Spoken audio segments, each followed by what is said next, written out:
Hi everyone! So, samahan niyo akong maglinis ng aking kwarto. Ang aking depressed room. So, let's go! So, syempre, mag-shock-shock muna ako kasi ayoko nang sagabal habang naglilinis, diba? So, let's go na! So, as you can see, sobrang messy niya. Like, mga makeup and bags. Shit. Ultimo yung mga bed sheets and yung mga punda ko. Nakakalat lang siya. Sobrang, I don't know. Sabi din nila, your mental health reflects your room. So, I think ganun talaga. Pero, yan. Samahan niyo ako maglinis, diba?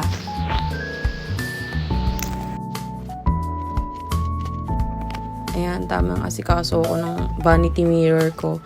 Sobrang messy niya. Lalo dyan, super messy dyan talaga. As in.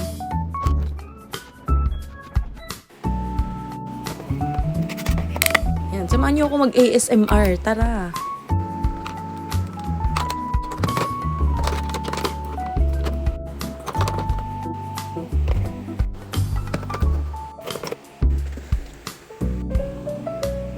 Tapos, pinaglalagay ko na yung mga abubot ko, like yung mga dio ko, perfume, and so on, blush on, at madami pang iba, like makeups.